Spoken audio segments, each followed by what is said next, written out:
Welcome, fitness enthusiasts and ultimate Frisbee aficionados, to the TOBU Fitness Podcast, your guide to elevating your game and mastering the art of ultimate Frisbee through the lens of strength and conditioning. Whether you're a seasoned player or just stepping onto the field for the first time, this podcast is your one-stop destination for unlocking your true potential. This is the TOBU Fitness Podcast with your host, certified strength and conditioning coach, Justin Shelby. Real quick, before we get into the episode, got to make a quick ask. If you could share this episode with your friends, family, on your social media, whatever it is, it helps me out a ton. I think there's a lot of great information in this episode, and if you can get it out to help more ultimate players, I think that's always going to be great. So if you could share it, that would help me out a lot. Let's get into the episode. What's going on, everybody? Welcome back to the TOBU Fitness Podcast. This is episode number 13. Really excited for tonight's episode. We've got the AUDL's all-time leading goal scorer and a client of mine, Cam Brock. Cam, welcome to the show. Hey, thanks for having me. Cam, do you want to start off by telling people a little bit about your background? Basically started playing Frisbee at Ball State second semester sophomore year. First tournament I ever played in was college sectionals, which was at the time there was no D3, so all the schools in Indiana, all the schools in Illinois. So it was like 30 something teams. I would say 32 teams at our section. And the top 8 from our section went to the regionals. So it was pretty intense. And my first tournament experience, I caught the UP point in the spot for the last spot to regionals. So that was a pretty good way to get sucked into ultimate. Played there until I graduated. My last year at Ball State was when the AUDL was starting up, so tried out, made the Cats, and I've been playing AlleyCats ever since. Played more games than everyone, caught more goals than everyone, all the things. Played with a lot of great players. Played club. Been in a few games to go to nationals that I unfortunately haven't won. Decided to play local, never went and played, was invited to play other places, was invited to play High Five. Thought about it, was really into the idea, then really decided I wanted to stay local and try to help build up Indianapolis Ultimate because, it was where I was playing AUDL, and I really felt that too many people from places that aren't ultimate hotbeds, they leave, and then you're kind of you're continuing the problem, right? If the talent is leaving, then you're constantly going to have the problem of never being up to snuff when it comes to comparing to other places. So decided to stay. And so, yeah, I've kind of been a Indianapolis ultimate loyalist, I guess. And still playing 35, still going, hopefully still going for several more years. Yeah, I think, well, one, what a cool way to get sucked into ultimate, just having almost a natural success and then just getting, I guess, hooked to that, I would assume. Mm-hmm. But two, yeah, I think you've got that LeBron James type longevity now. LeBron is known for a lot of things, but known for how long he's been playing. And I think at 35, leading the league in goal scoring and with showing no signs of slowing down, I think it's really awesome to see. Before we get too deep into your playing career, because I want to ask a lot of questions about that. I know you've got some exciting announcements you want to talk about. We're recording this on Tuesday, January 16th. Tomorrow on the 17th, the AUDL is making a huge announcement. And actually, by the time you watch this, you will already know it is no longer the AUDL. It is the UFA. AUDL has rebranded as the UFA, the Ultimate Frisbee Association. I think this is a great change. Some people are going to be people hate change, so people are going to be probably making all sorts of comments about it. Some people will make jokes about it, I'm sure. But I think the crux of the whole thing is when you look at professional sports in America have 3-letter acronyms. And this isn't even actually just an American thing. You think about the most famous soccer league in the world, it's the EPL, right? It's the English Premier League. So this is kind of a thing in a lot of places, but specifically in the United States, right? All of our professional leagues are 3 letters. And I think the other part is changing it from ultimate disc to ultimate frisbee. Like when you say ultimate disc, it's a little nebulous. People might not know exactly what you're talking about, but when you say ultimate frisbee, people generally have a much better idea. The amount of times I've told people about the AUDL and I've gotten asked if it's disc golf is just like insane, especially as disc golf has taken off a lot since COVID. And you say ultimate frisbee though, and a lot of people do know what ultimate frisbee is. So I think there's going to be a lot less confusion about what the league is.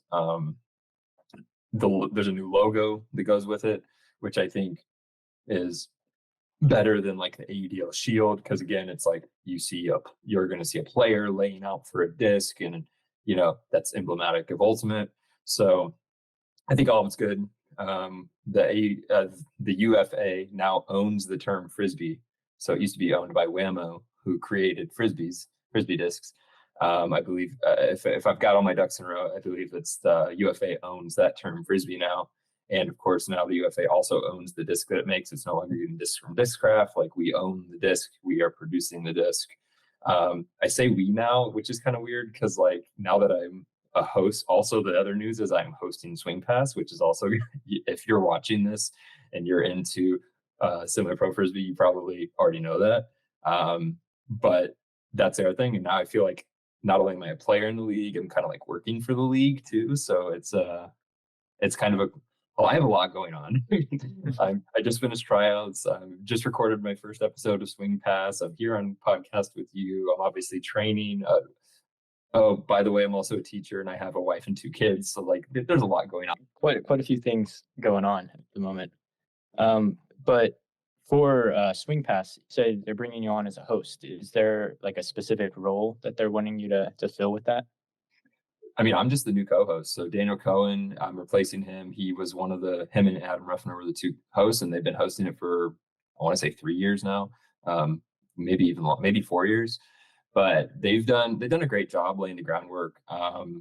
And they had talked, I guess, internally for a while about trying to get more of a player perspective on, because, Daniel and Adam definitely both love frisbee, but neither one of them plays obviously in the league or have ever played in the league.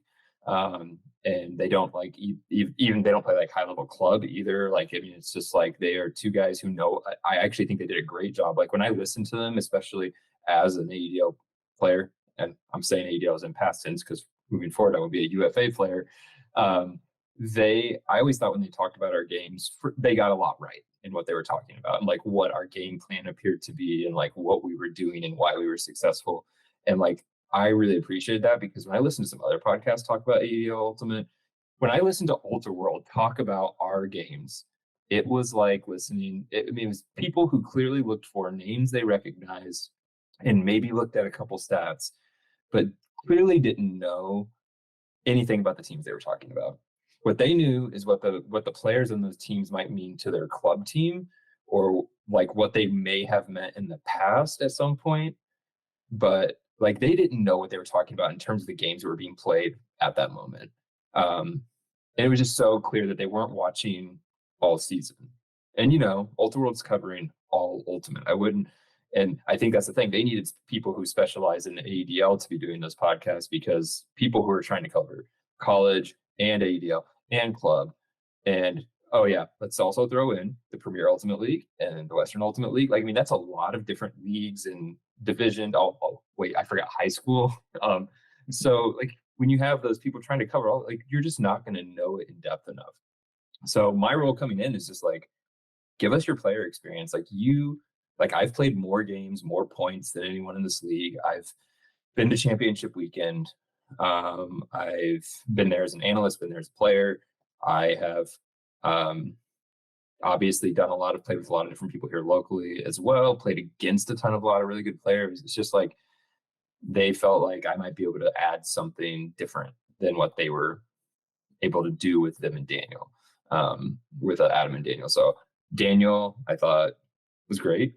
I hope that I also do well. I'm not looking to be like a better version of Daniel. I'm looking to be the best Cam Brock I can be when I do this. And, everyone be easy on me. I've never been a podcaster before. So this first episode, I definitely know there were some things I could clean up. There were some things we were doing kind of on short notice, so I didn't have as much time to prep as I would have liked to. But I think moving forward, I'll just get better. So hopefully people, if they think I'm a little rough in that first episode, give me a little bit of a chance to like continue, because it is new for me, but I do love talking Frisbee. Yeah, no, that's awesome. Well, I'm definitely excited to check it out. And I'm sure people will love it when it comes out. Yeah, I think it's cool to be able to get like that player's perspective in the analysis, but also have that like professional production value behind it too, that the UFA now can provide. Well, cool. Let's dive deeper into you as a player. You in your playing career. Said you've been playing for the Indianapolis AlleyCats your whole career, correct? Mhm. In the Yep. AUDL. Got to start off with the big question: why just AUDL now? Like, what are your thoughts on AUDL versus club? Oh gosh, I could probably talk for 5 hours on this, but I've always preferred AUDL to club, for a lot of reasons. Not to say that club is bad or anything like that. I think a lot of people, they feel like when they pick one, they're like saying the other one sucks, and um, it's not that. There's a lot of things that are nice about playing AUDL though, like not having to pay for anything. Like I don't have to pay for my jerseys. I don't have to pay for my travel. I don't have to pay for my hotels. I don't have to like I don't have to worry about the logistics of any of that stuff. Like I don't have to worry about my whole weekend being taken up either. Like our owners have actually done a great job of not scheduling doubleheader weekends for us over the last several seasons. So like, hey, I just have one day taken up, and it's not even necessarily the day. If it's a home game, it's like I'm home all day until maybe like 3 or 4 in the afternoon before I leave. And especially as somebody who has a wife and kids, like that's huge. I also like just being able to focus on playing. I don't have to make calls. Like, yeah, I can make an integrity call, and I do. I probably make, I don't know, anywhere from like 3 to 5 integrity calls a year, if not more. Um, and especially as I've gotten older, and there's been more emphasis put on that. But man, club just here's the thing about club. I don't think they necessarily, in the past at least, had done a good job with doing anything with the feedback that we would give them from tournaments. I do think I've seen some improvements in that area recently. I haven't played club since 2019, which is a decision I've made because the ADL season, like I'm full bore in ADL, and that's what I really care about. So having a family, I decided to give up club so I could have more time for my family. Plus, I was also coaching and doing a lot of other things too. So um, I think the other thing is I don't like the format. Playing in tournaments is fun. I don't think it's the best way to showcase necessarily who the best team is all the time. Um, I One thing I love about the ADL that you just can't do for club is the ability to game plan for specific teams. You just can't do that in club. You go into a tournament, you can, especially when you go to like nationals where every team there is a good team. It's not like going to like maybe a smaller tournament where you're like, okay, on day one, we're not going to see any of those teams again. We're clearly more talented than them. We don't have to worry about game planning. But like, you don't have the ability to spend like lots of time game planning. Whereas in the ADL, like you play 1 game a week, maybe 2 games a week. You can spend the whole week game planning. You can go to practice and specifically practice situations you know that you're gonna either try to put them in or that they're gonna put you in, and you can like rep those out. Um, and I think that's really awesome. I think that's something that's really cool and unique about the pro experience that you don't get in club. And it makes it feel more professional too, because that's what other professional sports do. When you're going to go up against a team, you prepare specifically for what you can do against them and what they're going to try to do against you.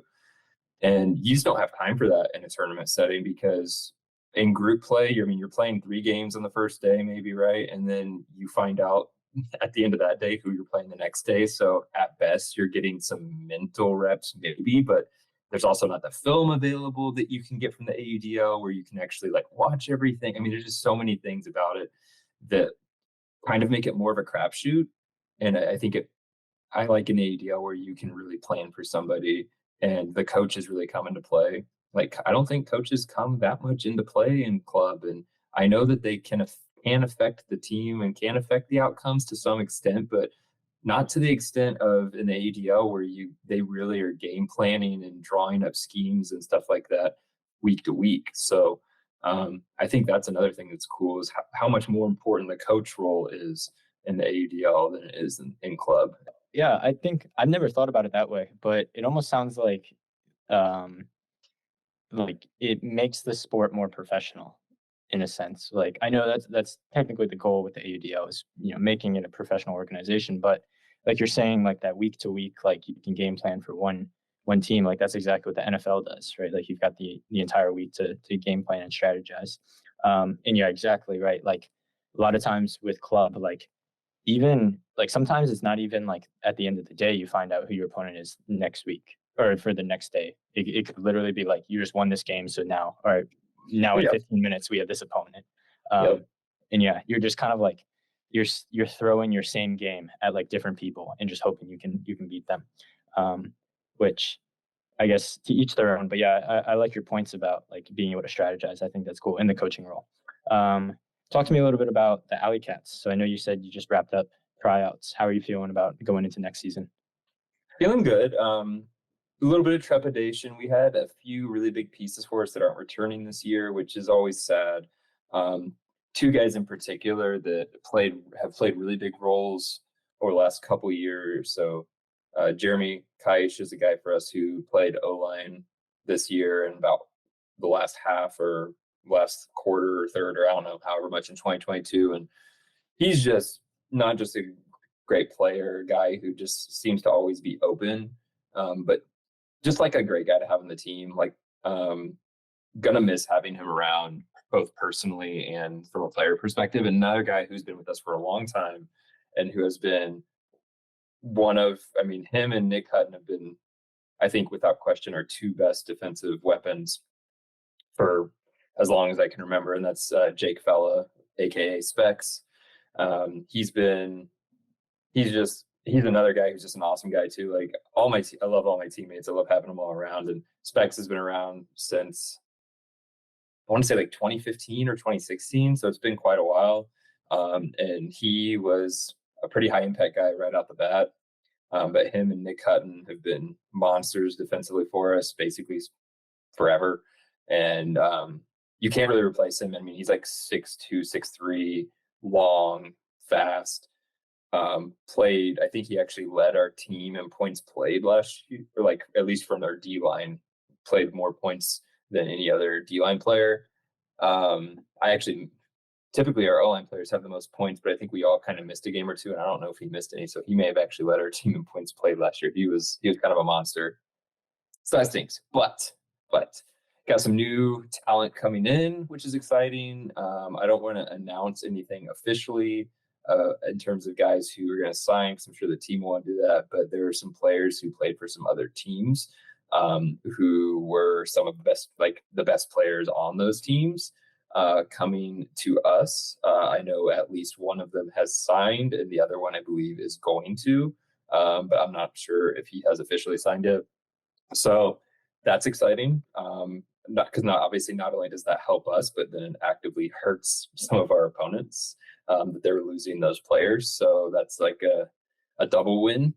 And yeah, I think every year we always say this every year, but we have like more talent showing up to tryouts every year. And I think that just speaks to how much more talented your average player is nowadays than they were, 10 years ago 12 years ago in the first year of the league. So, we had 75 or 80 guys on day one. We cut it down to 50 for day two of tryouts, and felt like we had a lot of talent out there, a lot of athleticism.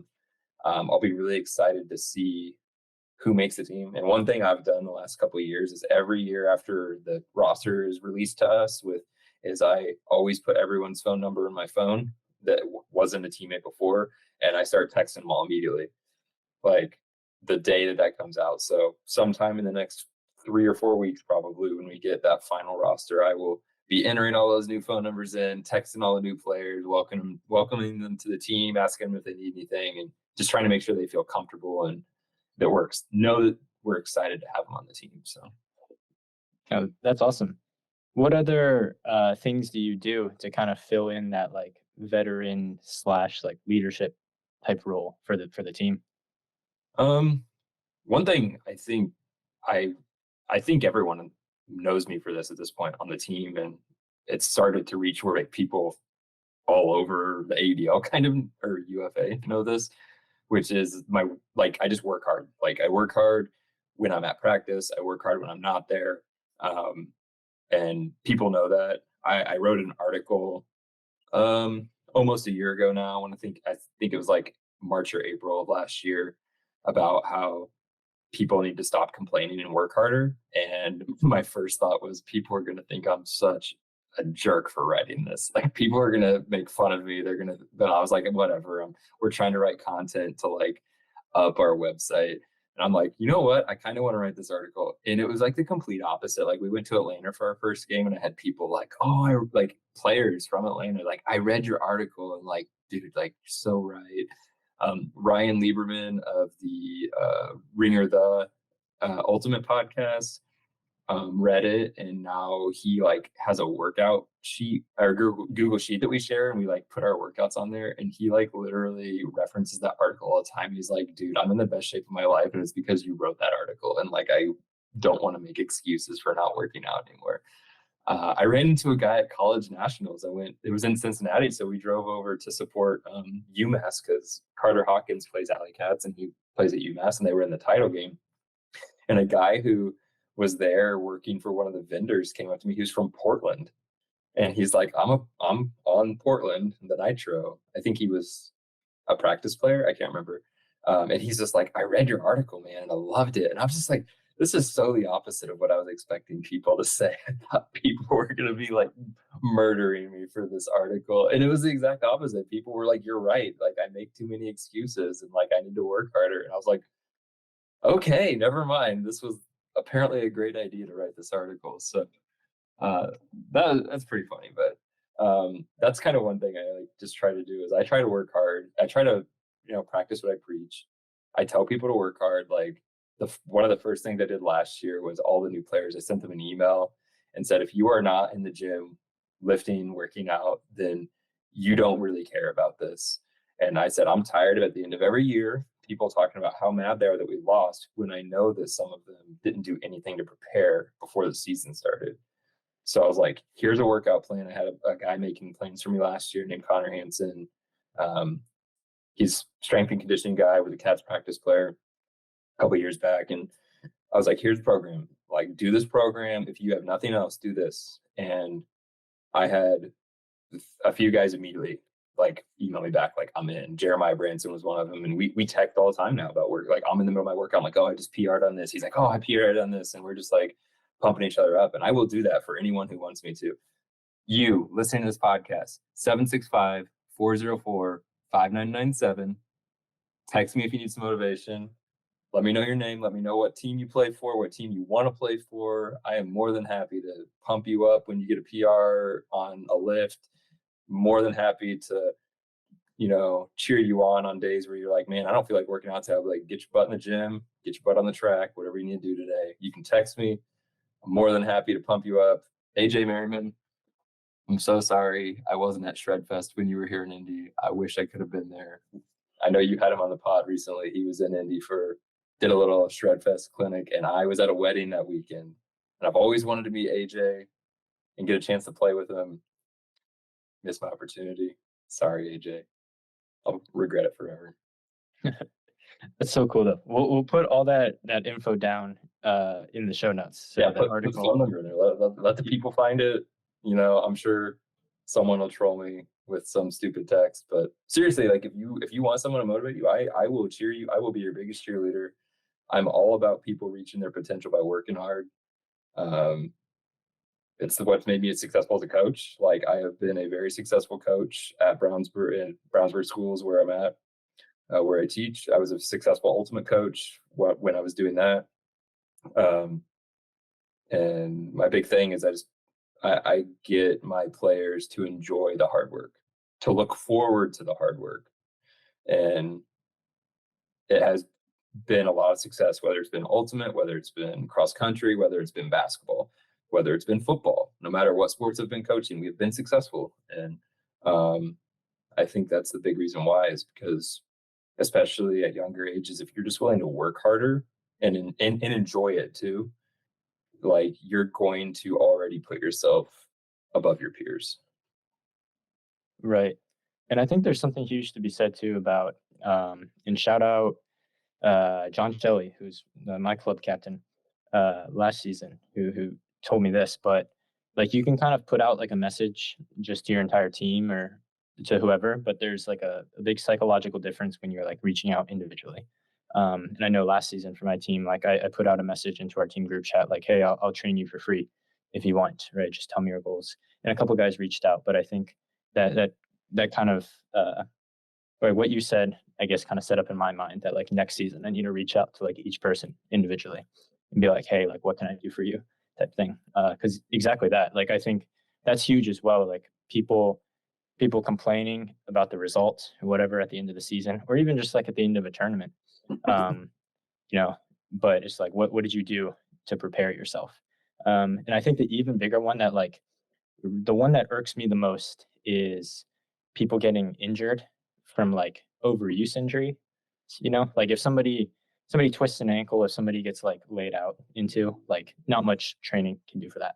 But if it's like if you're pulling your groin or your knees are bothering you after a long tournament, you're getting shin splints, and then you're reaching out to me like reactively, that one irks me a little bit more than like, hey, like should have been proactive about doing some training stuff, right? Like still willing to help people, of course, but it's like I have to give you some props, by the way. You're so nice to people. I read through your stories and like the questions people ask, and the way you always put it is when people have those types of injuries, you're like, oh, a sudden increase in how much you're using a muscle group, and how hard you're training or how hard you're playing something can result in these injuries, which is, I'm gonna like decode this, I'm gonna translate this.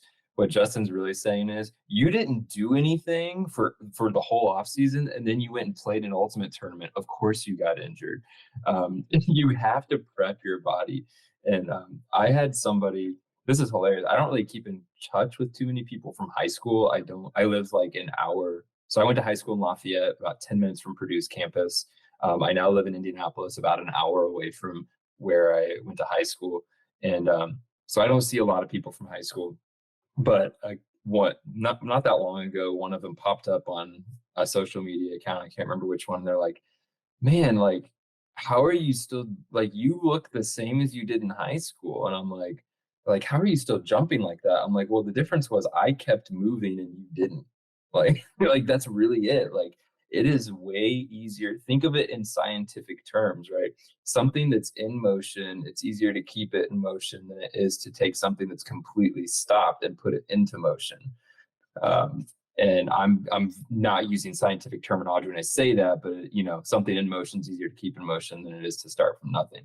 So it's the same way with your body. Like if you are stopping, even for just short periods of time, like I'm going to stop for 2 weeks. Man, that first workout back really sucks, doesn't it? Like that's just how it is. So I don't take time off. Like I have a Google sheet that I have logged every workout since the AUDL season ended in 2023.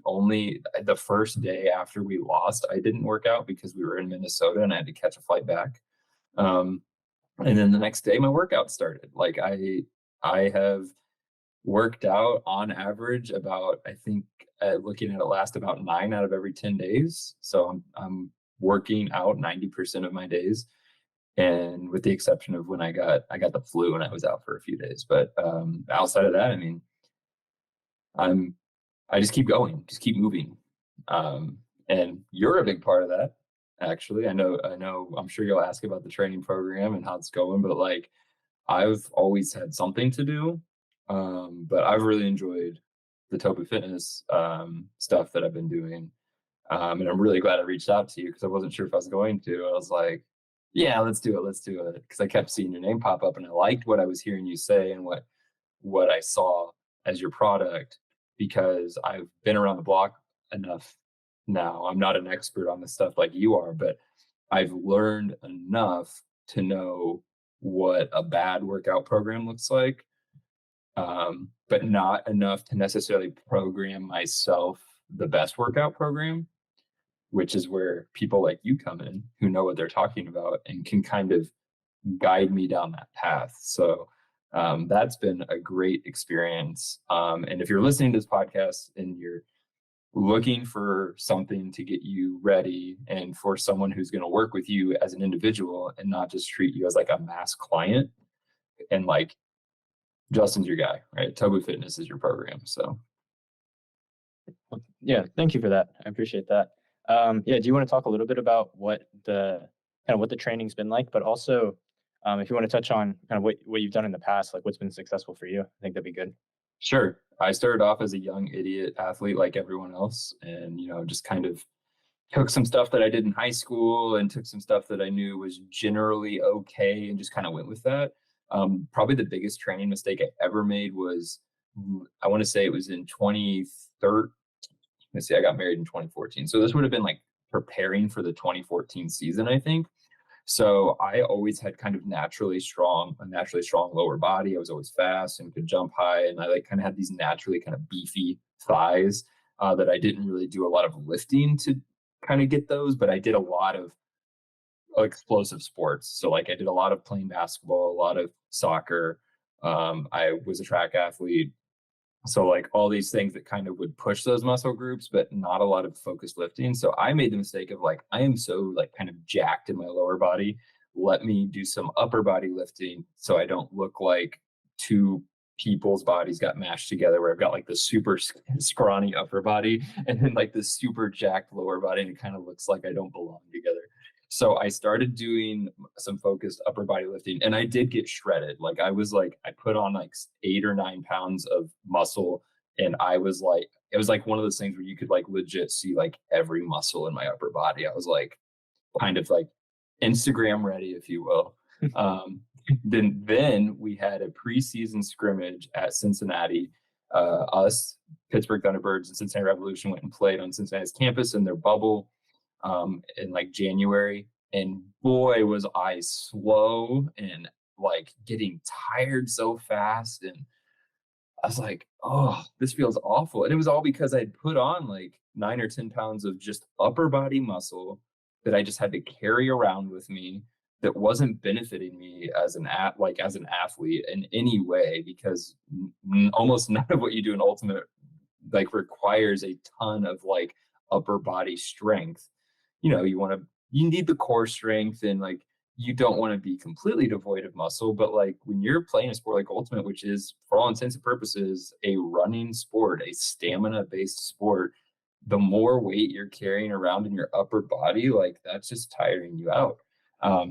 And I was suffering, and the biggest problem was that I wasn't also lifting lower body to like adjust everything. I had just basically put on 5-pound ankle weights on each leg and hadn't strengthened my lower body at all. So I stopped lifting, lost the weight, lost all of the muscle, felt better, just kind of focused on running. And it wasn't really until like 2016, maybe 2017, I really started focusing on lifting holistically, like lifting the whole body, focusing on the lower body more, supplementing with like 1 day a week of upper body training, that I really started to feel better and feel like that lifting was appropriate. But again, I didn't have a plan. So I got a plan in 2020. I had like an official plan I could go by like week by week. I had some short plans here and there leading up in 2018 and 2019. But it was also like, here's your plan for the next 12 weeks. It wasn't adjusting with me. And that's been the thing that's been great about TOBU Fitness is working with you, first off, you asked me what my goals were, what I wanted to accomplish with training, when I wanted to peak, what am I like, when's my peak period that I want to like be ready for competition. And for me, that's AUDL. So I was like, mid-April, I want to be ready to go. I want to be ready to play in a game mid-April. I want to keep lifting and keep training throughout the season so that I'm kind of hitting those mini peaks throughout the season. And, I'm not one who focuses too much on like, I have to be absolutely peak perfect at this time, but I do want to make sure that I'm keeping my body strong throughout the season. Because what happens for a lot of people is they get to the season, they kind of stop training, stop lifting, and they just lose so much strength over the course of the year. I don't want to do that. So you were like, okay, here's your plan, but it wasn't 12 weeks, it was 1 week. And then you would reassess me, and okay, here's your next week, and you would reassess me, and that's how it's been going. So like, I don't have next week's plan right now. I have this week's plan, and I know that you will assess what I'm doing, what the weight's looking like. You look at my form, you make sure that I'm doing things correctly. You offer advice for if I need to slightly adjust something. You goal set for me, which is a big thing because I'm a person like most people.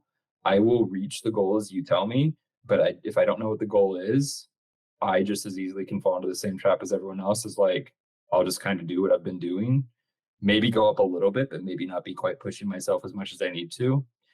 So that's been like the coolest part. That's when I tell people about TOBU Fitness, like the thing I say I love the most is that it is very individualized, and it is like a feedback loop that is constantly going.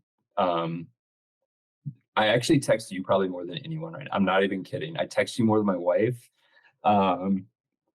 And we have days where we go back and forth with probably 50 text messages each. And sometimes it veers off into other conversations. You know, it's not always about training, but I like, that's really something I love about it.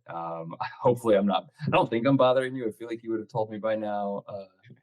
But I just really enjoy that banter back and forth, and I really enjoy all the feedback. And you know, I said like I like to cheer other people on, and you do a good job of like cheering me on too when I'm having success in the gym. So that's a really long way to say I've tried a lot of things, and TOBU Fitness has been the best experience I've had with any training program. And I'm not just saying that 'cause I'm on the pod. I'm not just saying that to like gas Justin up because he's right here in front of me. You can ask. I've told this to teammates, told this to family and friends. I've told this to coworkers. Like, this program I'm on right now has me, you know, I'm 35 years old, and I feel like I am turning back time right now. Well, thank you again for that. And yeah, no, I definitely enjoyed the conversations, and like, I think just picking your brain. I mean, because for me, right, like, I've never played in the AUDL or for like a nationals level club team or anything like that. So it's cool to kind of pick your brain on, just like where your head's at as far as like, you know, training and like the motivation side of things. Like I read that article that you mentioned earlier. I also read the one where you talked about like, your team's playing like college level ultimate when you guys got to be playing like pro level ultimate. So that really stuck out to me. Like, my club captain sent that into like our group chat. I remember reading that and just being like, dang, like this guy's mindset's different. I like it. Well, and Jeremiah Branson, I know I mentioned his name already. He coached Tennessee, University of Tennessee, last year.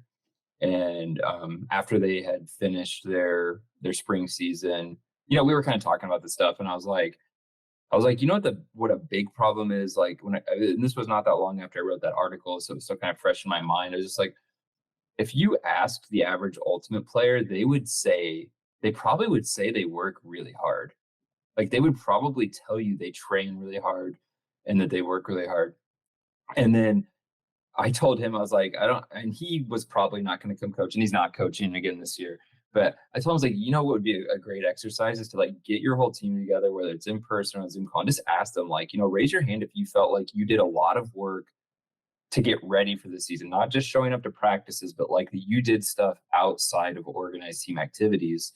And you might get some people who say like, yeah, and you might get a lot of people who say, yeah, but then ask them what they actually did and have them actually tell you, quantify what they've done. Because I guarantee what a lot of them did was show up to team events for a different team. And then during the summer, probably didn't do much of anything outside of team events. And that was probably it. And then what, like during the winter and that off season, like how many of them were actually like doing things to become a better athlete? Probably not that many. And, you know, a lot of people don't take that time to be kind of meta about their training, right? Thinking about their training instead of just doing the training. Like, when you actually have to like put pen to paper and write out what you've done, and this is why I keep this spreadsheet of my workouts. It's like I can look through there and I have the data to back up that I'm doing stuff. And that just motivates me to keep doing stuff because my off days are in white. So it's like a very easy color to pick out because all the rest of them are color coded in different colors. So my off days is just this long, it looks like I didn't fill anything in because I didn't do anything. So like, I don't like seeing that white breaking up my rainbow colors I've got going on in there. And luckily I haven't had a problem with that, and I don't anticipate having a problem. But if I ever was going to, I would just go look at that spreadsheet. And if I saw a white day in there and it was the next day, there is no way I'm letting 2 white days be next to each other. Like, I'm just not going to let it happen. So no, your motivation's been great though, because like I said, like pushing me to like probably the best example of this is the ISO long lunges, because I had no clue what like a good score for that was going to be. Without you setting those goals, I wouldn't have reached those times because I wouldn't have even known what to go for. And I wouldn't have pushed my body. Like I did the 50 pounds. So what? I think it was 25. I had 50 pounds total. That's right. So I had 50 pounds in my hands, 25 each hand. And you challenged me to get like, oh, just do 2 minutes with it. Like, no big deal. And I was like, okay, like I'm going to do it like right now. So I did. I got 2 minutes, and I'm like in the weight room screaming, like literally yelling at myself. I was the only one in there, thankfully.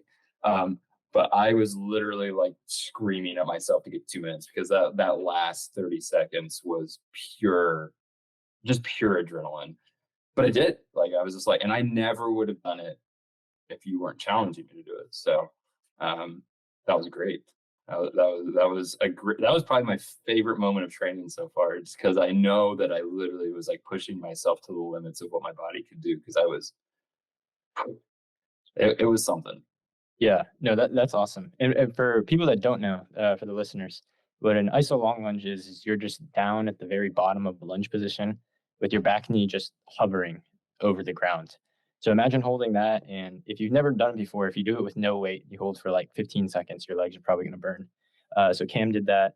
I think you're no weight, I think you hit like 3 minutes and 30 seconds at one point. You said? I can't remember if I got to 3:30. I know I definitely got to at least 3 minutes. 3 minutes, I can't remember if I went further than that, but yeah, at least 3 minutes. Yeah, and then we added the dumbbells on top of that, and then you hit 2 minutes on each side. So like my general goal for most people is hold, like with no weight, if you can hold it for 2 minutes each side, you're in a pretty good spot. And even when I do that, like it's a huge push that last 30 seconds. So yeah, for people at home, go try that, and then imagine holding 25-pound dumbbells and then doing it for 2 minutes. And that's what Cam did, which I think is pretty insane. But to your point earlier too, one thing I wanted to add was when you were talking about like, people think like saying that they worked hard and if they'd done work, something that AJ brought up in the podcast I did recently with him was like people being intentional as well, because I think you could say that you worked hard, you could have all the evidence to say that you worked hard, but like you could also just be doing like quote unquote like busy work in a sense, right? Like you could just be going out there and doing stuff with like zero intention. And I'm guilty of this too. Like even earlier today, got out of my internship, met up with a guy, and we went out and threw. But I was so tired, and I was just throwing, and I felt proud of myself because I threw for an hour and it was super cold, and I was like, I didn't want to do it. Got out and did it, but afterwards, as I was driving home, I was like, I don't really feel like I got better at all during that throwing session. Like I threw, yes, but I didn't work on anything. I wasn't really like focused and intentional about anything. Like I just threw to throw, I guess. But yeah, I think like one tip that I give to a lot of people is like just find one variable that you're trying to get better at. It can be, it can be simple. Like if you're going out and running a mile, okay, try to run a little bit faster, right? That's the easy variable to look at. If you're lifting weights, try to lift a little bit heavier, do a little bit more reps, like easy variables to look at. But you can also look at it as like the big one that I do for myself is like, at what point did your mind tell you to quit, and how much longer did you continue to go, right? Like if I do 400 repeats, for example, or anytime I do intervals personally, like I have to write down how many I told myself I'm going to do, because if I don't write it down, if I say 8 in my head, by the time I get to 6, I'm like, 6 is good, right? So it's like those last like 2 that I then pushed myself to do, the time might have been exactly the same. It might have even been a little bit of a slower time, but just the fact that I mentally pushed through those last 2 reps, I always feel like is a big win for me. Like body told me to quit, and then or mind told me to quit, and I told it to shut up, and we keep going. So that's something I think to consider. We did not talk about this ahead of time, so I love that you just said that. So I coached cross country for 6 years. I actually told my athletic director I wasn't coming back to coach again next year. I'm finally taking a break. But that's something I tell my kids is like, there's going to be a point during training where your body is going to tell you to quit, and you have to remember your body is stupid and that it doesn't know what it's capable of. Your body tells you to quit way before you reach your actual limit. And I coached a state champion middle school cross country team, and as far as I can see, it's the fastest middle school team in state history. In terms of like an individual race, for those of you who don't know, middle school, they run a 3K, and keep in mind, this is 6th, 7th, and 8th graders. So I had my top five runners averaged at 10:15 for that 3K, which is it's like 1.86 miles. My top runner ran a 9:47 and finished 4th individually. So he obviously had a great race, but we destroyed everybody at state meet. And that group, and I mentioned earlier about like embracing the hard work on our easy days. So the way you train cross country, if you're training, is you have your days where it's kind of like, we call them your normal runs, which is just like you're running for a set amount of time, and you're running at what we call like your normal pace, which is like, it's fast enough that you couldn't just talk constantly, but slow enough that you could hold a conversation that going back and forth with some other people. So that might look like a 35-minute run, where for my really good team that year, they might have been running at like a 7.5 to 7:45-minute pace per mile. And then you have your hard workouts, which are like your speed workouts, which is like, hey, we're going to go do 1K repeats where we run a kilometer in, I want you to run it in 3.5 minutes, and then we're going to rest for 3.5 minutes, and we're going to go again. And we're just going to keep grinding these out, and we're going to actually lower your time every K. We're going to run 5 seconds faster, but we're not going to, and your rest is going to match your run time. And, like these insane workouts that like no middle schooler would normally want to do. But when I took over the program, the first year, the workouts were so easy. And the next year I was like, we got to make this harder. Like, I feel like we're getting on with practice, and none of these practices are any of my runners like looking like they really worked hard.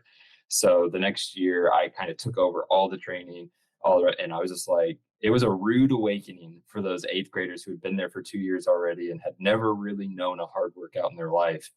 But everyone else, the younger kids, just ate it up. By the time they were 8th graders, they were so excited for these hard workouts that the other kids were too. Like, because they knew, I told them, like, this is where you get better. The other runs, that's where we just do what everyone else is doing. And on these days, we get better than everybody else. And it's same thing with my ultimate team. We did these things called goose cones, which I told you about. If you've never heard of goose cones, I'm going to try to wordsmith this so you can understand it. But you need 5 cones. They each need to be 5 yards apart. So from one end to the other, that's 20 yards. You start in the middle. You pick a direction, doesn't matter which way you start, because you're going to end up doing it both ways. But you go so say you go right, you go to the first cone, which is 5 yards. Then you change directions, go back to the other cone on the other side of the middle one. So that's a 10-yard sprint. Change, go to the far cone, that's 15 yards. Go all the way to the other far cone, that's 20 yards. And then you go back to the middle, that's another 10 yards. And then you immediately reverse and do it backwards. All in all, it ends up being 120 yards of sprinting and changing directions. I think I did the math there, right? 120 yards. And if you're doing it, and I did that with my high school ultimate team of brand new players that had never played ultimate before. We did 1 the first day of practice. Like, dang, that's hard. And by the end of the year, we were doing 6. And they got, if you're doing it fast enough, you should be under 30 seconds, even if you're in high school. And then, so they would do it in groups of 3 and just rep them out. As soon as one person stopped, the next person went, and we'd do 6. And, they look forward to it. They would like get excited for goose cones. Like, that's not fun. That's torture. Like 30 seconds of changing direction, sprinting as fast as you can. They loved it. They like ate it up. They couldn't get enough of it because they knew they were becoming quicker, more conditioned, more explosive athletes through the process, and that was going to pay off for them. To all of you out there who don't want to do that, you just gotta start doing it. Like, there's no easy way, there's no trick. It starts with the first one. And Justin can attest to this because, like, I know he works hard, but like, it's the first one's the hardest. Just like with any training session, the first really hard workout where you push yourself is the hardest, but it can become addicting. Like, it can get to the point. Like, my favorite days that Justin has programmed for me are the field workout days, and those always end with something that most people would describe as not fun. Shuttle runs, like 2 minutes on, 1 minute off, like run as hard as you can. Nose breathing only runs, which is something new to me that I did today, actually. And like, it pushes you mentally and physically to get through those workouts. But I've never left one of those workouts not feeling like I got better and not feeling like I was getting a leg up on my opponents. And I think that's such a huge mental shift when you can kind of look forward to the really difficult workouts. And not that you don't look forward to the ones that you know are a little easier, but like, you can look at those easier workouts then just become like, oh, this is just my maintenance, or this is just like, this is a light day for me. And then you go into those hard workouts and you just kind of get excited for them. Cool. But let's shift gears here a little bit. I do want to ask a little bit about some cutting questions. You don't Yes. really become the all-time leading goal scorer without being pretty good at cutting, I assume. And I know we're like a little side announcement. Yes, like we're working on the cutting guide that'll Yes. be coming out soon. I haven't forgotten about it. I've just been really busy, but I am working on it. Cool. Yeah, there's going to be a ton of valuable info in that. So for people, pretty much Cam's going to do like a brain dump, pretty much of all your cutting insights, some film breakdown and stuff, which I think is going to be really cool. A free guide that's going to be going out. Yeah, do you want to, I guess, give people a little bit like almost like a sneak peek into that? Like what Yes. what do you think about when you're cutting? Like what differentiates good cutting versus bad cutting? Sure. We all know people who are fast and athletic and quick and all the things who suck at offense. And that's because offense is not just about being fast. I mean, all those things can help, right? But they only help in so much like you know how to use them. I'm going to break it down in the guide I'm going to produce for Justin into like 4 categories that you need to be thinking about. But there's like a lot of things to think about in between those. And some people are probably going to hear this list and be like, Cam, how is it possible that you're thinking about all of these things at one time? And the short answer is that the more you do it, the less thinking you do and the more just reacting. It's just like anything else. It's like when you're learning your times tables when you're in elementary school and you go from actually having to do the math to just knowing the math. Like, I don't have to do 2 times 2 in my head. Like, I hear that and I already know the answer is 4. I don't have to actually do the computation. So it's the same way with cutting and figuring out like what you want to do. So the 4 categories I basically break it down into are, first off, what is the position of your defender? Secondly, the position of where the disc is in relation to where you are. Third, knowing the capabilities and also the preferences of your thrower. And then lastly, the position of your other teammates on the field. So those 4 things, as far as like big categories go, kind of lead you to being able to be an effective cutter. If you're leaving any of those variables out of the equation, it's very likely that you are in some way not reaching your peak or your potential for that cut, because there's information you're not taking into account. Now, you could get lucky and make the right decision. But let me walk you through, I guess, like one example of this. And this is an example I'm actually going to do a video voiceover for people who do end up looking at the guide and then wanting some video to go with it. There is a play of mine that became pretty popular in 2022, game up in Madison, where I go up and grab a disc over KPS as he's kind of cutting in to try to get it from off. I go up and grab it. I continue the disc to the opposite side of the field, and I eventually catch a goal where Eric Blaze from Madison like lays out into me. It looks like he's like trying to, I don't know, looks like we were in the NFL playoffs or something. He's like trying to tackle me. I don't think he meant any harm by it, but he just kind of bounces off of me. Luckily, I don't even fall over, so it's all good. but that play kind of blew up and was all over the place. But the thing I always tell people is I knew I was going to score that goal basically in that spot 60 yards before I got there. Because when I caught that disc, I knew a lot of information immediately, which was KPS was now behind me, which means that I already have my advantage on him. He's not going to catch me. I was continuing the disc to the other side of the field, which means that every defender on the field is having to readjust because we have just moved the disc from the left side of the field, left sideline, all the way almost to the right sideline. I know that since KPS can't pick me up, he's going to have to call for a switch, which means that somebody else is going to have to leave their person to come get me. So all these things I know immediately. And as I'm looking up the field, I see that Keegan North is already going to be open for the next, I think it's whoever it is already going to be open for the next continuation pass. I see that Keegan's going to be open, who's the one who eventually throws me the score. I see that Levi Jacobs is already deep and that he's in a position where he's either going to come in for an in cut or he's going to clear out. Because he's not going to be open. And either way, whether he gets it or not, I am going to be beating my guy to that front cone. And I knew that all 60 yards ahead of time. And that's just because I know my teammates. I know our offense. I know what has to happen because KPS has overplayed and is now in bad defensive position, which is not a critique of KPS, by the way. Like, he was trying to get a D, and sometimes that's going to put you in a bad position if you don't get the D. So he went for something he should have gone for. And with all that information, I know where I'm going to end up and where things are going to go, right? And that was all calculated in a matter of a second and a half. Those are things that can only happen, obviously, if you've taken the time to analyze your offense. You know your offensive system really well. You know your teammates really well. You know their preferences with throws and their preferences with cuts.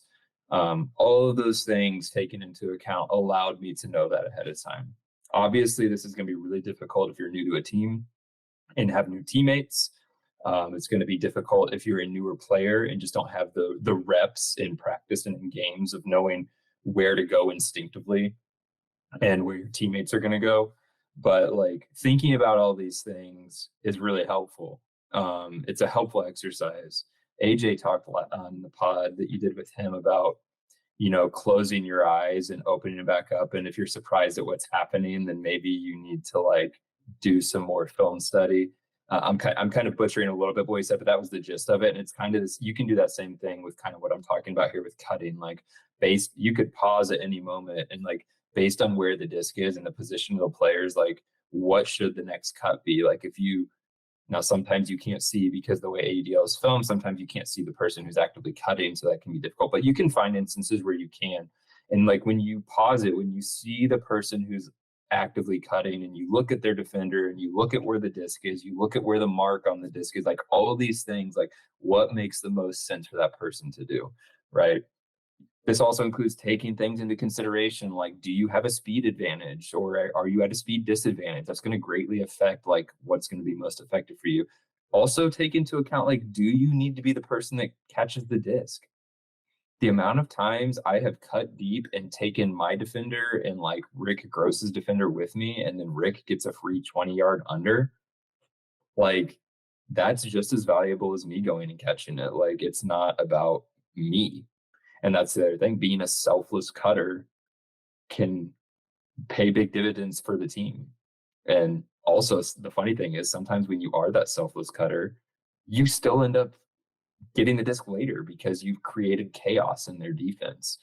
I've made a lot of cuts that I knew I wasn't going to get thrown to, but that cleared out space for other people. And a lot of those times, it's funny, you don't do it expecting it to happen, but then 2 throws later, I'm actually the one catching the goal because it all started with some chaos where they had to do some switching. And next thing you know, because they're all still trying to figure out what's going on, the disc ends up swinging over to the break side where I'm clearing out to. And I'm already there because I've done the hard work ahead of time. So there's a lot that goes into it. There's a lot to think about. But again, if you want to break it down into 4 things to think about, what's the position your defender's in right now? Where is the disc? Where are your teammates? and what does your thrower want to throw, or what do they prefer to do with the disc? Like knowing those things sets you up for so much more success than only thinking about juking out your defender. Because sometimes you juke out your defender, but you're going to a spot that the thrower can't throw to. So what did you really do other than, I don't know, feel like you looked really cool for a second? Right. Yeah, I think a lot of valuable stuff there. So definitely excited to come out with the guide. For selfishly, I want to learn a lot from it, but I'm sure people will be very excited to see the stuff that comes out. Well, cool. We're gonna transition here. We've got or I put out something on my Instagram story asking for some questions. So we're gonna go through some listener questions here. Make sure to shout out the people that asked the questions as well. We've got a few, so we'll kind of fly through these pretty quick. Shout outs to Chris, captain at University of Albany, right? Also a client of mine. He's a big fan of the ISO long lunge, asks, and I know we talked about it. What are your thoughts on the ISO long lunge? It's fun. The funny thing is, like, today I did it as a warm-up exercise before my run.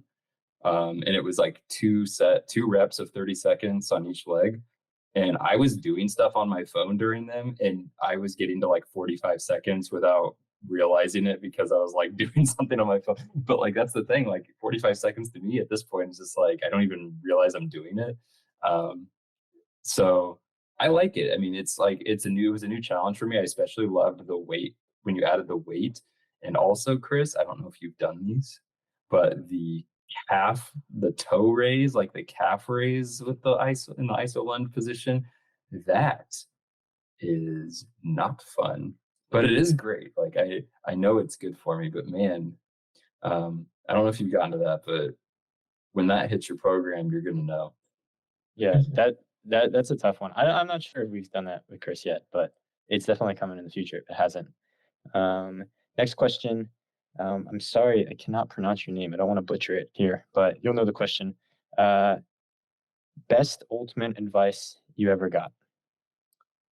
Josh Shepard, who played for us Cats first year. So this is just like the first one that kind of came to mind. That I was a really good soccer player and a pretty good basketball player too. So like spacing and stuff and like high point and all that stuff kind of came naturally to me. I was struggling my first year in the AUDL, like defensively, kind of knowing what to do, because in college I was such a good athlete, and that my matchup wasn't usually a problem. That I did what a lot of good college players do, which is you kind of start to worry about your teammates who maybe aren't as athletic as you, and like, do I need to poach off and help? Like, do I need to be looking in case their guy runs deep? So I kind of fell into that trap, and when I got to the ADL, I was like kind of struggling. And, obviously a lot of the players I was playing against had a lot more experience than me and were talented players. And he told me, when you go up for a jump ball on offense, you like always come down with it. And then when you go up for a jump ball on defense, seems like you really struggle. So when you're on defense, just pretend every floating disc was thrown to you and that you're on offense. And just like that little mental shift of like, yeah, this disc was meant for me. Like, that means I have to catch it. Made a big difference for me in terms of my ability to compete in the air defensively. So it's really silly. Like, you think you wouldn't need to say that, but I was really good at coming down with things in the air and was just struggling to do it on defense. And that little mental shift, I mean, it's not like I got every single disc after that, but it definitely helped me be more competitive in the air defensively than I was before. So sometimes you just need a little mentality shift. Yeah, that's a good one. That's a real good one. Cool. Next question. Manny Eckerd asks, thoughts on the Brickyard versus Voodoo game at 2019 Elite Select Challenge? Oh, yes. That was one of the most frustrating games I played in. So because we were just out of Cats season at that point, I think we had just finished championship weekend, like the week before that, maybe. And this was like the next weekend or 2 weeks after. And one of the problems with Brickyard was that we didn't have a coach. So like the captainship needed to be the people that were like telling people what to do, what not to do. If people were like making plays they shouldn't make, making throws they shouldn't make, right? Like, that needed to come from the captainship. I was a captain for Cats that year, but not for Brickyard. And I didn't want to like overstep. And I felt like I actually should have. overstepped at that tournament, because that game was probably like the worst game of our season in terms of people just throwing crap they shouldn't be throwing, and like people weren't running the system, and it was very frustrating. And I think the game still was like decently close, but like we lost, and I felt like, I think a lot of us left that game feeling like we shouldn't have lost, like that we were the better team, but they got us. And I got to credit to Voodoo, because they were definitely the better team in that game. There was no question about that. And that was one of the most frustrating games I think I played in that entire season. So kudos to them on taking advantage of us not playing well. And also they made some plays. Like, it's not like they're a bad team. Like, they were obviously a good team, and they took advantage of every bad, stupid thing we did. And that's what good teams do. They take advantage of mistakes. So Right. sad. I'm assuming Manny was on the other team then? Yeah. The only time we ever played each other. So I'm probably gonna take that L forever, because I don't know that we'll ever cross paths. I don't know, maybe at Masters or something one day, whenever I play Masters again. And when he's old enough to play Masters. I don't know how far away he is, but cool. Got Nathan Close asks, who is the best assist thrower? Keenan Plew, not even close. Keenan Plew, he was formerly the all-time leader in assists in the AUDL. He was also at one point, like before he retired, he was like second or third in goals as well. I make the joke, but it's not really a joke. Like, I think it might actually be true. Through the first, like up through 2018, I bet half of my goals were from Keenan. We have a chemistry that's just like, he's obviously a very talented thrower, but we had this chemistry that dated back to spring of 2009 in college. And I actually just told the story the other day to somebody. The very first AlleyCats tryout, there was when we got to 77 at the end, there was a point. It was like the first point, or one of the first points. Me, Keenan, and a guy named Hans, who we all went to Ball State together, and we were all significant pieces of that really good Ball State team. We were on a line together, and the first point we were on was actually the last two throws were Hans catching it, throwing it to Keenan, and Keenan catching it, throwing it to me for a score. And this was before we had even played AlleyCats together. When Keenan caught the disc, I was kind of ISO'd deep, and I faked towards the middle of the field, and then was going back out towards the flick side. And he threw when I turned to look for the disc after I altered my cut back towards the flick side, the disc was already halfway to me. Like, not to where I was, but to like where I was going, because Keenan knew exactly what I was going to do. He knew I was going to push my defender into the middle of the field to give him that extra space to throw to, and that he was going to put it out into that space and I was going to catch it. And like, that just speaks to the chemistry we had. And this was before Cats. And then we were both O-line starters on Cats from 2012 to 2019. So we just continued to build that chemistry. Cool. We got two more questions here from Xavier Payne. Hardest working teammates he has ever played with? I don't know if X is asking this because he wants me to say his name, but I'm going to anyways, even if it's what I want. Xavier probably, I mean, if Xavier isn't the hardest working teammate I've ever played with, he's definitely tied. Like, there might be other people that work as hard. The thing about X is he works his butt off in practice, which I think is huge, right? But a lot of people can do that, right? A lot of people show up and practice hard. And I do have a lot of teammates who work their butt off at practice, but that dude is so committed to working out all year. Like, I feel like X and I are in some ways kindred spirits. Like, we don't necessarily do all the same things throughout the year, because like for instance, he does not put in as much cardio work as I do, for sure. But he puts in the work. Like, it's not like despite the fact that he's not putting in as much like mileage on his legs, he is 100% in shape and ready to go. Like, that's not a problem. And I think like he's up there. Ben Landry, another teammate of mine, I think is up there, and him and X do training together a lot. But like the thing is, like I think this would have been a much easier question to answer at some point, because I honestly felt like for a long time, I don't know who I would have said as the hardest working teammate, because I think a lot of people took a lot of time off. Um, but I think we've kind of turned a corner with that over the last couple of years, where I feel like we have so many more people working hard all the time.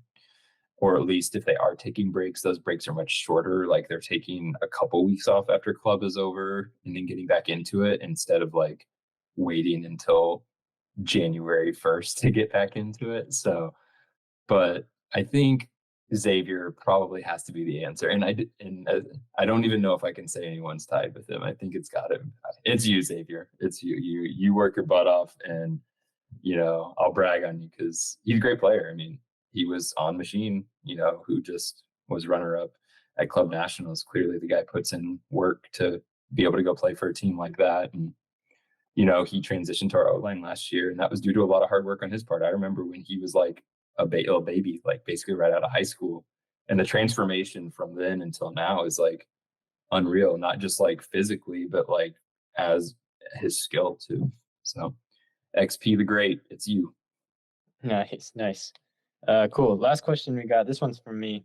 It's the question I like to end all the shows with now. It's like my favorite question.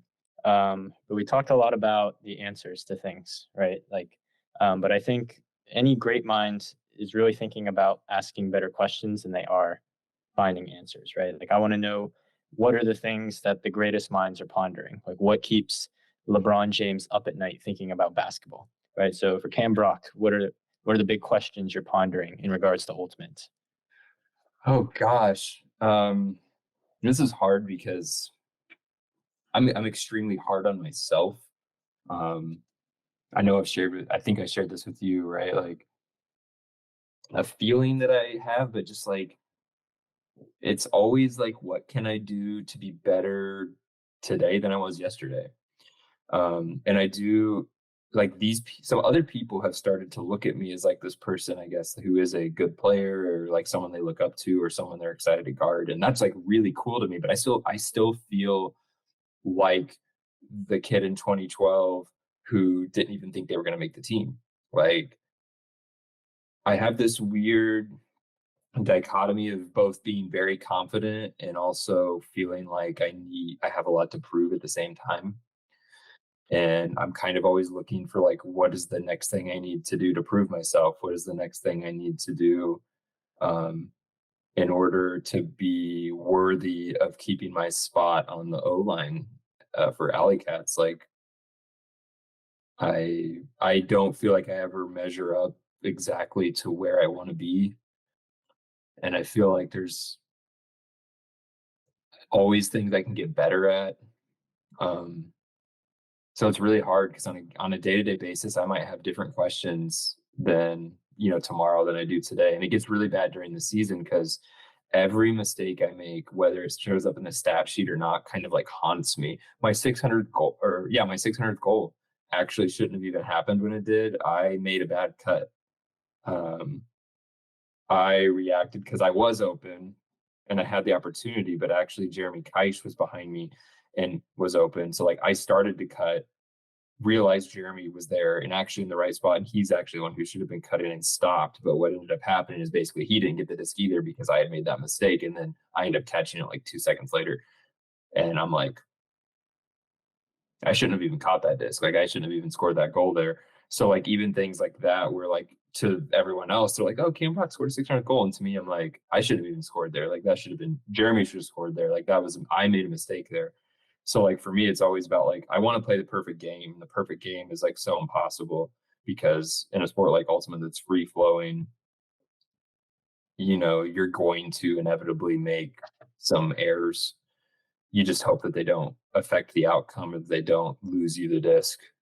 But I'm kind of always looking to be better than I am. So depending on what day it is and what I feel like I screwed up on that day, that might be the thing I'm thinking about the most. I still remember dropping a disc at the end of a game in Madison where we were down 1, and I was going to catch the disc maybe around midfield and have to huck it. Like it was going to catch and turn and pray that we come down with it, which the odds were very low. They had Scott Riggles and like Dan White. Scott Riggles was 6'7". They had Dan Wiseman, who was huge. Matt Weber probably was down there. He's huge. Like the odds of us coming down with the disc, not good. And I was so focused on making the throw and trying to make sure I caught it and threw it quickly that I dropped it. And, you know, the odds of us catching that disc and going to overtime were probably 5%, if that, based on like their size and everything else. But I actually couldn't sleep that night. Like I fell asleep at like 5 a.m. I laid in bed from like midnight until 5 a.m. without sleeping. Because I kept replaying over in my head, like, how could I have caught the disc differently? Like, what was I thinking about when I dropped it? Like, what do I need to do next time? Like, what are the 5 million different scenarios of that disc going up in the air that could have resulted in, which one would have resulted in us catching? Like Doctor Strange in Infinity War, when he's going through all of the possibilities and he's like, there is a chance, there's this one chance where we, you know, that we win. And like, it was kind of like that. And like, those things really do keep me up at night. Like when I make those mistakes, even in games when we win. I had a bad game up in Detroit this year. I had a couple of like silly turnovers, and like I can't get off of, like, for 3 or 4 days. I'm just like just focused on those turnovers. And so I don't know if you're out there and you think like I have all the confidence in the world, like, oh, Cam Brock scored all these goals, he must like just be oozing with confidence. I'd say yes and no. Like, I believe in my abilities and I know I'm very good at what I do. I also wholeheartedly believe that I have a long way to go and that I will keep pushing to be there, which is why, you know, I continue to train hard and I continue to do a lot of things that most people at age 35 aren't really doing. And I hope to be doing this. I don't know. I don't know where the limit is. I want to find out, I guess. There's the biggest question. Where is the limit? Like, what is the age that's going to be too much? I don't feel like it's anytime soon. I don't think anybody ever does. But you mentioned LeBron a few times in this podcast, and you mentioned the longevity thing earlier. He's 38, I think. Yeah, I don't know. Let's see when LeBron stops, and maybe I'll try to do it as long as he did. Of course, not to the extent, not as great as LeBron was. I don't want anyone to get this twisted or anything. I am not saying I am LeBron from what I mean to the game perspective or accomplishments or any of those things. But from a longevity perspective, I think it's pretty cool how dominant he can still be at his age. Absolutely. That's awesome. Well, cool. To wrap it up, you mentioned your phone number. So we'll put that down there in the show notes. I can add in your email too for our non-US listeners. debrock3@gmail.com. Email me, seriously. And I like 100% mean this. People probably think I'm just like doing this for the show or like just trying to be funny. If you want someone to hold you accountable, you want somebody to motivate you, you want someone to cheer you on, like, I will do that. I've done it for other people. I'm still doing it for people. And honestly, that brings me about as much joy as anything, is knowing that I'm like helping people be a better version of themselves. Ryan Lieberman, I know you'll probably listen to this, like his texts to me that tell me like, I went to the gym today and I didn't want to, but I didn't want to make any excuses. Like, those texts mean as much to me as any texts that I get. Like, so take it, you know, if you want to take advantage of it, it's there. If not, that's cool. But I'm here as a cheerleader and as a motivator, as a friend if you need one. That's awesome. That's awesome. Cool. Well, yeah, Cam, thank you very much for being on the show. Hey, thank you, Justin. You've been listening to the TOBU Fitness Podcast.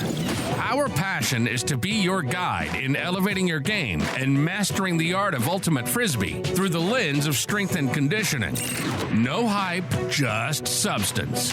We hope you've enjoyed the show. If you did, make sure to like, rate, and review. We'll be back soon, but in the meantime, hit us up on Instagram and YouTube at TOBU Fitness. And to get info on one-on-one coaching and training programs, hit the website at tobufitness.com. Thanks so much for listening, and see you next time on the TOBU Fitness Podcast.